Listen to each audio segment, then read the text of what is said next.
अगर आप भी विराट कोहली के फैन हैं और उन्हें एक महान खिलाड़ी मानते हैं तो वीडियो को लाइक जरूर कीजिएगा। दोस्तों, आईपीएल 2024 के 52वें और सबसे एक्साइटिंग मुकाबले के लिए बैंगलोर के चिन्नास्वामी स्टेडियम में किंग कोहली की बैंगलोर के सामने थी टीम इंडिया के शहजादे गिल की गुजरात टाइटंस की क्रिकेट टीम। ये रोमांचक मुकाबला दोनों टीमों की प्लेऑफ की उम्मीदों को जिंदा रखने के लिए बेहद इंपॉर्टेंट था। तभी तो इस मुकाबले की शुरुआत से पहले जब टॉस के लिए सिक्का उछाला गया तब टॉस के बॉस बने बैंगलोर के कप्तान फाफ डु प्लेसिस और उन्होंने पहले गुजरात को बल्लेबाजी करने का न्योता दिया और फिर गेंद और बल्ले के घमासान में एक ऐसा कांटे का मुकाबला खेला गया जिसमें बैंगलोर की बादशाहत के आगे पूरे क्रिकेट जगत को नतमस्तक होना पड़ा। जी हां, सबसे पहले तो बता दें, गुजरात के लिए एक बार फिर अपनी टीम को कातिलाना शुरुआत दिलाने के इरादे से कप्तान शुभमन गिल के साथ रिद्धिमान साहा की खतरनाक जोड़ी मैदान में उतरी थी। लेकिन शुरुआत तो बैंगलोर ने ऐसी की मानो कि वो आईपीएल की नंबर 1 टीम हो। दूसरा ही ओवर लेकर आए मोहम्मद सिराज ने अपनी लाजवाब गेंद से साहा को विकेटकीपर दिनेश कार्तिक के हाथों कैच आउट करवाकर अपनी टीम को पहली सफलता दिलाई, जहां रिद्धिमान साहा 7 गेंदें बर्बाद कर गए और केवल 1 रन वो अपने बल्ले से जोड़ पाए थे। अब नंबर 3 के पायदान पर बल्लेबाजी से गदर मचाने के लिए साई सुदर्शन को भेजा गया था, लेकिन 2 ओवर में गुजरात केवल 3 रन बना पाई थी।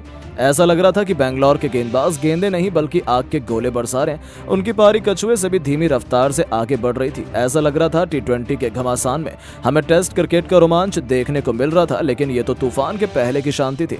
फिर जो हुआ उसे गुजरात कभी नहीं भूल पाएगी। चौथे ओवर में शुभमन गिल ने मोहम्मद सिराज को बड़ा शॉट खेला, लेकिन बाउंड्री पर खड़े फील्डर ने उनका आसान सा कैच लपक कर गुजरात को 440 वोल्ट का झटका दिया था, जहां केवल 10 रन स्कोर बोर्ड पर बने थे और उनके दोनों ओपनर पवेलियन की शोभा बढ़ाने लौट चुके थे।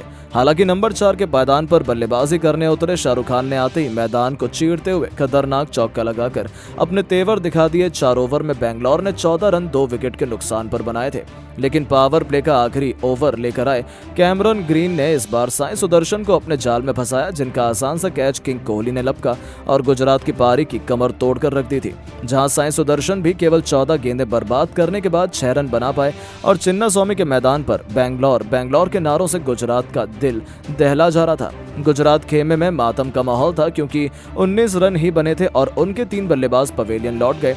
साथ ही इससे बुरा और क्या हो सकता है, मैदान में शाहरुख खान के साथ डेविड मिलर की जोड़ी मौजूद थी, जिन्होंने आते ही एक बार फिर पावर प्ले की आखिरी गेंद पर चौका लगाया और 6 ओवर में गुजरात के 23 रन तक पहुंचाया। लेकिन यह 2024 आईपीएल का सबसे खराब स्कोर था, यानी कि गुजरात अभी से एक शर्मनाक हार की तरफ बढ़ने लगी थी। अब इन दोनों के कंधों पर अपनी टीम को जबरदस्त वापसी करवाने की जिम्मेदारी थी और इन दोनों ने इस अंदाज में बल्लेबाजी करनी भी शुरू कर दी। 9 ओवर में उन्होंने गुजरात को 50 रनों के पार पहुंचाया। उनके बीच एक अच्छी पार्टनरशिप पनपने लगी थी। डेविड मिलर तो सीधा चौके छक्कों से डील कर रहे थे। उन दोनों ने देखते ही देखते 61 रनों की पार्टनरशिप को भी अंजाम दिया। दोनों खिलाड़ी अपने अपने अर्धशतक की तरफ बढ़ रहे थे, लेकिन तभी मैच में एक बार फिर आता है ट्विस्ट। इस बार कर्ण शर्मा ने अपनी फिरकी के जाल में खतरनाक लग रहे डेविड मिलर को आउट कर अपनी टीम को एक और सफलता दिलाई, जहां मिलर 20 गेंद पर 3 चौके और 2 तूफानी छक्कों की बदौलत 30 रन बनाकर पवेलियन लौट गए। तो उनके आउट होने के बाद शाहरुख खान भी किंग कोहली के रॉकेट थ्रो के आगे टिक नहीं पाए। विराट ने उन्हें रनआउट पर गुजरात की आधी पारी को समेटा, जहां शाहरुख भी 24 गेंद पर 5 चौके और 1 छक्के की बदौलत केवल 37 रन बना पाए और 87 रनों पर ही गुजरात ने अपने 5 बल्लेबाज रोक दिए थे। अब मैदान पर राहुल तेवतिया के साथ राशिद खान की जोड़ी मौजूद थी। इन दोनों खिलाड़ियों ने बेहतरीन बल्लेबाजी करते हुए 15 ओवर में गुजरात को 102 रनों तक पहुंचाया। उसके बाद भी उनकी तूफानी बल्लेबाजी जारी रही। 16 ओवर में करण शर्मा की बेरहमी से पिटाई करते हुए राहुल तेवतिया ने एक के बाद एक 3 खतरनाक चौके की हैट्रिक के साथ साथ एक खतरनाक छक्का भी लगाया। इस ओवर में उन्होंने कुल 19 रन बटोर डाले। तो 17वें ओवर में राशिद खान को भी आड़े हाथों लेते हुए एक के बाद एक 2 खतरनाक चौके लगाए। हालांकि दोस्तों, विकेटों के गिरने का सिलसिला थमा नहीं। 18वें ओवर में यश दयाल ने राशिद खान को क्लीन बोल्ड कर गुजरात को 6वां झटका दिया, जहां राशिद 14 गेंद पर 2 चौके और 1 छक्के की बदौलत 18 रन बनाकर आउट हुए। तो वहीं ओवर की आखिरी गेंद पर उन्होंने राहुल तेवतिया को भी आउट कर गुजरात को लगभग समेट दिया था। यहां तेवतिया 21 गेंद पर 5 चौके और 1 छक्के की बदौलत केवल 35 रन बना पाए। लेकिन दोस्तों, विजय शंकर ने इम्पैक्ट प्लेयर के तौर पर अब अंत में आते ही एक के बाद एक 2 खतरनाक चौके जरूर लगाए।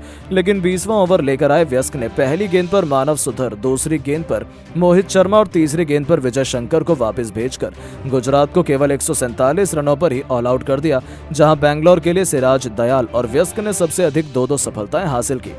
बैंगलोर के सामने 148 रनों का आसान सा लक्ष्य था, जिसका पीछा करने उनके लिए ज्यादा मुश्किल नहीं होना चाहिए था। बैंगलोर के लिए विराट कोहली के साथ कप्तान फाफ डु प्लेसिस की खतरनाक जोड़ी मैदान में तबाही मचाने के इरादे से आई थी और आते ही पहला ओवर लेकर आए मोहित शर्मा को आड़े हाथों लेते हुए विराट ने एक नहीं बल्कि एक के बाद एक 2 तूफानी छक्के लगाए, जिसमें गुजरात की हार को तो अभी से सुनिश्चित कर दिया था। विराट का बल्ला रन नहीं बल्कि आग बरसा रहा था। इन्हें खतरनाक बल्लेबाजी करता देखकर तो डु प्लेसी भी पीछे नहीं रहे। दूसरा ही ओवर लेकर आए जोशुआ लिटिल की बेरहमी से कुटाई करते हुए डु प्लेसी ने उनके स्वागत में एक के बाद एक पहले तो 2 खतरनाक चौके जड़े, तो फिर तीसरी गेंद को छक्के के लिए डिपॉजिट कर उन्होंने गुजरात के खेमे में तहलका मचा दिया था। गुजरात के गेंदबाज अभी से रहम की भीख मांगते हुए नजर आ रहे थे।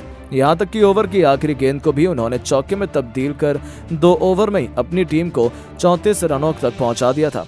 अब तो केवल फॉर्मेलिटी शेष रह गई थी। यहाँ तक कि तीसरा ओवर लेकर आए मानव सुथर के भी परखच्चे उड़ाते हुए डु प्लेसी ने इस ओवर में एक खतरनाक छक्का और एक करारे चौके की बदौलत 3 ओवर में ही अपनी टीम को 46 रनों तक पहुंचा दिया था।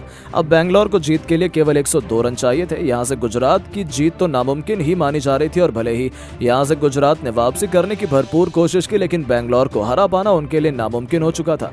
यहां तक कि उसके बाद भी उनकी तूफानी बल्लेबाजी थमी नहीं। 4 ओवर में ही उन्होंने बैंगलोर को 64 रनों तक पहुंचा दिया, तो 6 ओवर के पावर प्ले का बखूबी फायदा उठाते हुए चौके छक्कों की ऐसी सुनामी लाई कि 6 ओवर की पावर प्ले में ही बैंगलोर ने 92 रन बना लिए थे। कप्तान डु प्लेसी ने केवल 18 गेंद पर अर्धशतक ठोका था। अब तो बैंगलोर को कोई हरा ही नहीं सकता था, लेकिन मैच में असली ट्विस्ट तो अभी बाकी था और फिर गुजरात ने ऐसी तगड़ी वापसी की कि जैसे ही कप्तान डु प्लेसी 23 गेंद पर 10 चौके और 3 छक्के की बदौलत 64 रन बनाकर वापस लौटे, बैंगलोर का बैटिंग क्रम तो मानो सूखे तिनकों की तरह बिखर गया। उसके बाद तो वेलजैक्स 1, पाटीदार 2, मैक्सवेल 4 और ग्रीन केवल 1 रन बनाकर पवेलियन लौट गए। ऐसा लगा कि बैंगलोर कहीं यहां से हार ना जाए और मुकाबला बराबरी पर उस समय आया जब विराट कोहली भी 27 गेंद पर 2 चौके और 4 छक्कों की बदौलत केवल 42 रन बनाकर अपने घुटने टेक गए। 92 रन पर बिना कोई विकेट के नुकसान से 117 रन पर बैंगलोर 6 बल्लेबाज गंवा चुकी थी। मुकाबला कांटे का हो चुका था, लेकिन शायद बैंगलोर फैंस की दुआएं काम आ गई या फिर दिनेश कार्तिक की बुरी हड्डियों में दोबारा जान वापस आ गई और उन्होंने बैंगलोर को हराने नहीं दिया। स्वप्निल सिंह के साथ मिलकर एक मैच विनिंग पार्टनरशिप कर डाली। अंत तक नाबाद रहते हुए केवल 12 गेंद पर 21 रन ठोके, 9 गेंद पर 15 रन बनाकर स्वप्निल का उनका बखूबी साथ दिया और इन दोनों ने 13.4 ओवर में ही बैंगलोर को जीत दिलाकर इतिहास लिख दिया और पॉइंट्स टेबल में भी 7वें पायदान पर कब्जा जमाकर उन्होंने अपनी प्लेऑफ की उम्मीदों को पंख लगा दिए। दोस्तों, गुजरात के खिलाफ बैंगलोर की जीत के बाद कप्तान फाफ डु प्लेसिस का आया बड़ा बयान, विराट कोहली की तारीफ करते हुए दे दिया दिल जीत लेने वाला बयान। जी हां दोस्तों, आज बैंगलोर और गुजरात के बीच खेले गए मैच में बैंगलोर की टीम को जीत मिल गई है, जिसके बाद बैंगलोर की टीम के कप्तान फाफ डु प्लेसिस का बयान सामने आया है। इस दौरान उन्होंने जीत के बाद विराट कोहली के साथ बाकी खिलाड़ियों की तारीफ करते हुए एक ऐसा बयान जारी कर दिया है जिसको सुनकर आपके भी रोंगटे खड़े हो जाएंगे। तो आखिरकार बैंगलोर की जीत के बाद कप्तान साहब डु प्लेसिस ने क्या कहा है ये तो आपको बताएंगे ही, लेकिन उससे पहले आपको क्या लगता है कि फाफ डु प्लेसिस और विराट कोहली में से कौन है बैंगलोर का सबसे खतरनाक बल्लेबाज और कप्तान? अपनी राय नीचे कमेंट बॉक्स में जरूर दें। दोस्तों, जैसा कि आपको पता है, गुजरात और बैंगलोर के बीच बैंगलोर के घरेलू मैदान पर आगे रोमांचक मैच खेला गया, जहां पर इस मैच में बैंगलोर की टीम ने टॉस जीता और पहले गेंदबाजी करते हुए 19.3 ओवर के अंदर 147 रन पर बैंगलोर की टीम को ऑल आउट कर दिया। हालांकि इसका पीछा करने के लिए मैदान पर आई बैंगलोर की टीम ने पावर प्ले में 92 रन पर 1 विकेट खोकर बना दिए और इसके बाद लगातार विकेट गिरने के चलते बैंगलोर की टीम दबाव में आ गई और एक बार फिर से विराट कोहली ने टीम की स्थिति को समझकर दिनेश कार्तिक के साथ मिलकर टीम को जीत दिलाने का कार्य किया, जिसके चलते बैंगलोर की टीम को जीत मिल गई। ऐसे में बैंगलोर की टीम को मिली जीत के बाद कप्तान प्लेसिस का बयान सामने आया है, जिसमें बैंगलोर की टीम के कप्तान फाफ डु प्लेसिस ने बयान देते हुए कहा है कि बैंगलोर और गुजरात के बीच खेले गए इस मैच में हमारी टीम को मिली जीत के बाद मैं काफ़ी ज़्यादा खुश हूं। जिस प्रकार से इस मैच के अंदर हमारी टीम के बल्लेबाजों ने बेहतरीन बल्लेबाजी करके दिखाई है और हमारी टीम के गेंदबाजों ने बेहतर प्रदर्शन करके दिखाया है, वो बताता है कि बैंगलोर की टीम किस तरीके की मजबूती है। इसके अलावा उन्होंने आगे बयान देते हुए कहा है कि बेंगलोर की टीम के पास में सबसे ज्यादा बेहतरीन बल्लेबाज मौजूद हैं, जिसके चलते हमारी टीम को इस मैच के अंदर काफी ज्यादा मजबूती मिल गई। हालांकि एक समय पर हमारी टीम इस मैच के अंदर दिक्कत का सामना करते हुए दिखाई दे रही थी, लेकिन जब फील्डिंग में हमारी टीम को एक बेहतर प्रदर्शन की जरूरत थी तो विराट कोहली के शानदार तरीके से रन आउट करते हुए मैच के पूरे पासे पलट दिए और इसी तरीके से लक्ष्य का पीछा करते हुए विराट कोहली ने कार्य किया।